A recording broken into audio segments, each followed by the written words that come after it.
What's up, everybody? Welcome back. Sorare game week 27 on the NBA streets is coming back at you. Once again, we're here for an episode of Value Hunting. We're going to be diving in to some of the best plays on game week 27. Of course, if it's your first time here, do me a favor, sign up using the link in the description. Get involved in these fantasy basketball streets, baby. And of course, if this is your first time here over at Team Hold Sorare, do me a favor, like the video, drop a little comment. Who's your favorite value play this game week? And then make sure you subscribe and tune in to our live before lock shows on Mondays and Fridays at 5:30 p.m. Eastern. Before the slate locks, we break down the entirety of the slate, NBA injury news, projections from our friends over at Momentum Labs, and then, of course, we give a rare tier card every single game week. All right, so today we're going to get started, and we've got some gross ones. We've got some ones that I'm not super excited about, but we're going to start in Orlando, and we're going to go over to Markelle Fultz. Markelle Fultz slowly making his way back from injury here. We're going to pull him up and see what his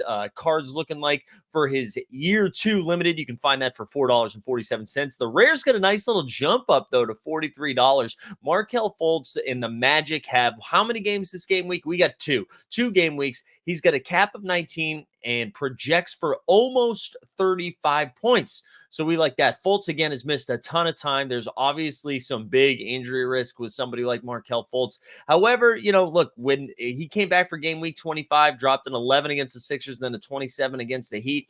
I don't feel like there's a ton of risk here as long as we know he's playing. So as we get to close to live before lock, if it says that Fultz is good to go, that's something that I'm willing to take a shot on because, listen, they need some point guard help, right? Jalen Suggs, a great on-ball defender, but Fultz does bring a lot to the table.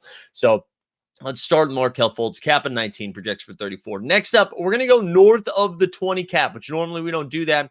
We're going to Portland, and it's Simons season. We're going to pull up Anthony Simons here. The sharpshooter back from his injury or cold or whatever he's missing with.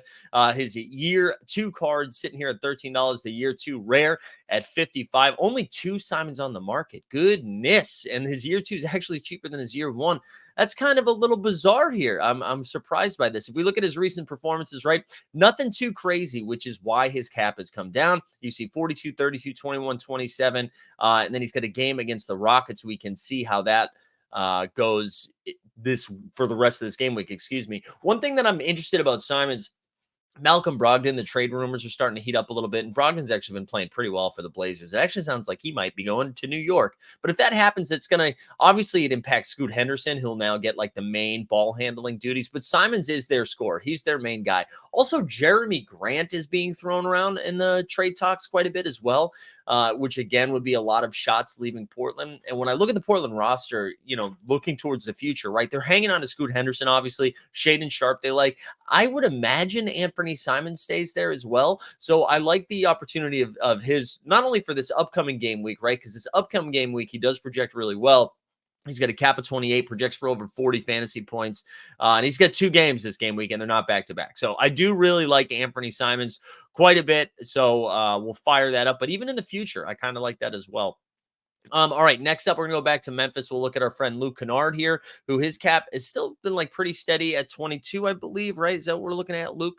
One thing to pay attention to is Canard's, he's listed as questionable, I think, either for tonight's game or tomorrow night's game. Doesn't seem to be too serious, though. His rare card's a little inflated for year 2, but his year 1 is down here at 19. You can see his most recent game weeks, right? 24, 29, 30, 23, and 32. Memphis, obviously incredibly shorthanded. They do have 2 games this game week, though, and with a cap of 22, projecting for over 34.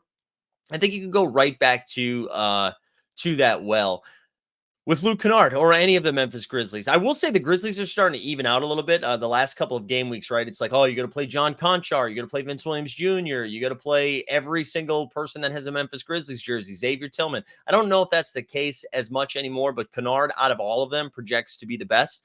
I'm just going to rattle off a couple of names because we've looked them up quite a bit so far.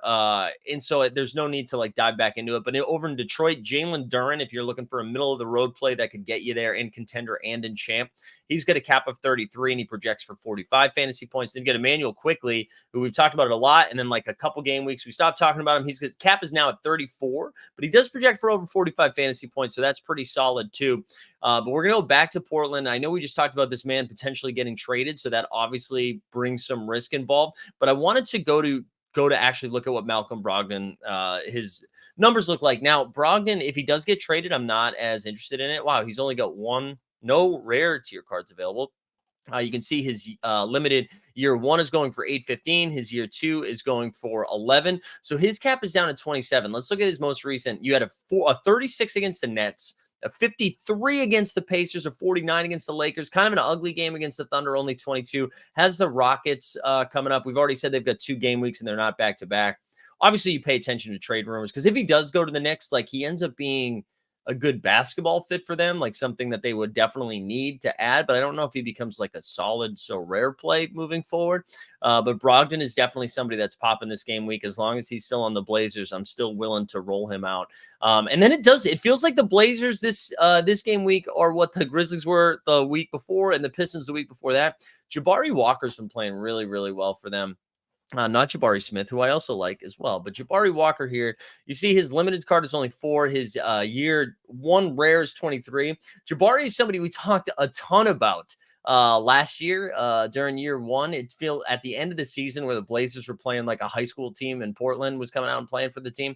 Jabari Walker was getting a lot of run. And you look at his recent performances here, right? Fairly steady. Well, it's like one game on, one game off, right? 34, 22, 15, then 36, 21, 34. His cap is of 25. We've already said the Blazers have 2 games. He projects for over 36 points. That's kind of fun. That's not bad. One of the trades that actually did happen this past game week was Terry Rozier, right? So Terry Rozier goes from Charlotte to Miami. And just to talk about this a little bit, right, his cap's up to 44. If you're asking me, I think Terry Rozier is like pretty unplayable for the foreseeable future until his cap comes way down. Right, his cap was a little bit inflated. He's been playing awesome this season. Not to take anything away from him, I love Terry. I think that was an awesome trade by Miami.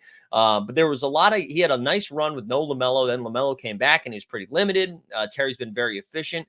I imagine with Rozier going to Miami, he's going to come off the bench and play a 6-man role. He's still going to play a ton of minutes, but just be in a 6-man role, kind of like a Jordan Clarkson for Miami. And the only reason I think that is because Terry and Tyler Hero, not that they were similar and they can't play together, defensively, that becomes a pretty big liability if both of your guards are like that. So I think for Terry, I'm not sure I'm super excited to like scoop up cards right now. I'd wait till his cap comes down a little bit, or for Tyler Hero to miss time or something like that. But I love that trade. But one of the things that's kind of nice about this trade is what it does to Charlotte. So we know the Hornets are already trying to move off Gordon Hayward. I know he hasn't been playing a ton, but I know you have probably seen the news reports yesterday that the Phoenix Suns, and I don't know what assets the Phoenix Suns have left to actually trade, but are in the market for Miles, that piece of shit Bridges.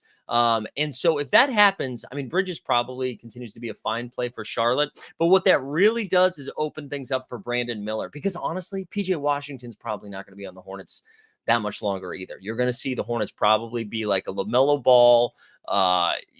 What's his name? Bryce McGowan's is going to be out there. Nick Smith Jr., Nick Richards. I imagine they're moving off a lot of these pieces now. So Brandon Miller, his rare, rightfully so, is up to 120. You look at the last 3 performances here, 42, 39, and 40. You now have Terry gone. And again, I think Bridges is gone any day now. Brandon Miller is going to be kind of fun. And for this game week specifically, good old B Mill has a cap of 23, projects for just under 35 fantasy points. So Brandon Miller becomes a pretty solid play. But I'll throw one more thing out there at you. We'll take a little tangent, a little pivot. I'm actually just confirmed our friends over at Sorare. I will be going with them to NBA All-Star Game weekend in Indianapolis, which is just a few weeks away.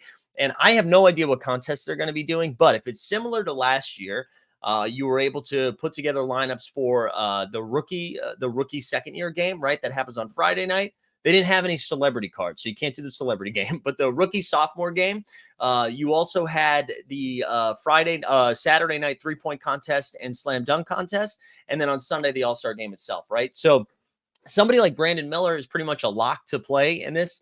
And, you know, Wemby's price is already super inflated. Chet, of course, super inflated. Brandon Miller's probably a little propped up right now. But if we want to start thinking about, like, if you have takes, right, and you're like, oh, you know who I think is going to do the slam dunk contest? Now's the time to take a look at these guys. I don't know Shaedon Sharp's health situation right now for the Portland Trailblazers, but that would be my pick to just make some real noise in the dunk contest.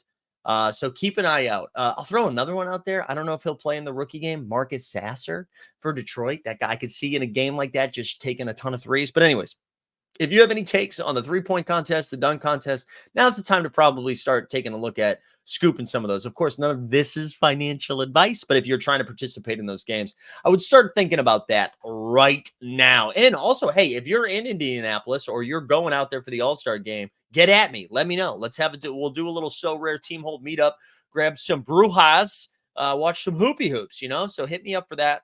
Excited to be out there. I haven't been to Indianapolis in, gosh, over 10, 11 years. Last time I was there was for a work conference when I worked in education, and I saw my ex. Isn't that fun? All right. Let's see if there's anybody else that I really wanted to touch base upon. It's really the Portland Trailblazers situation that is the one that's screaming value this game week. There is some of those Grizzlies, like I mentioned, Luke Canard, John Conchar, like all of those guys pop a little bit. If you're looking for a second MVP to get into your lineups, right? Because, if you're playing in those champion levels and you're like, hey, I've got a Jokic, but I want a second banana to throw in there. Shai Gilgeous-Alexander, who I recently just bought his limited card. Kudos to me for finally buying an MVP. His cap now is all the way down to 48, and he projects for just under 60 fantasy points. So the cap of 48, that's somebody you could probably sneak into a second MVP spot if you needed to. His limited card, here you go, $89. There we go. Price is up since I got it. I got it for $75, fellas. His rare, look at that, $346. He's much happier in year 2 versus year 1. Year 1, he came to ball. Year 2, he's like, hey, I'm happy. I like the game. I like the product. They love what you're doing. So rare. So I do like Shea. And then if we want to go to Toronto, I know we mentioned Emmanuel quickly. I'm not going to look him up right now, but Scotty Barnes currently projects to be one of the best value plays. He's going to cap at 35, projects for over 50 fantasy points. I like that they have 2 games in 3 days, but it's not a back-to-back. We love that. You see his year 1 right here is at 25. His year 2 is 79. So there is, his year 2, year 1 limited is 25. His rare, oh my God, limited year 2, 25. Rare year 1, 79. Gosh, just stumbling all over those words. But you know how I feel. No editing here. We're not editing this bad boy because I got to get it out to the people. I think that's really it, though. I'm going to do another quick scroll through our friend over at Momentum Labs to see if there's anybody else. I think you can still attack the Memphis guys. Şengün's cap is 42. He projects to get north of 50 this game week. Jakob Poeltl should be back soon, and people might be sleeping on the old Pert. He's going to cap at 30, projects for almost 40 fantasy points. I kind of want to see Jakob be healthy and play a game before I'd roll him out there, but that's somebody that sticks out. But a little bit shorter and a lot of bit sweeter this game week for this episode of Value Hunting. But do me a favor, drop in the comments, who are you locking and loading for this game week? Tune in on Friday. We're going to be doing live before lock. And if you're seeing this before the 24th at 9 p.m. Eastern, Shot Tank is going to be right here on this Team Hold So Rare channel. We're talking a little bit about everything. But I hope you guys are crushing game week 26. I hope you're ready to start looking forward to game week 27. And if you're going to be in Indianapolis, hit me up, fellas. All right, we'll catch you soon. Bye.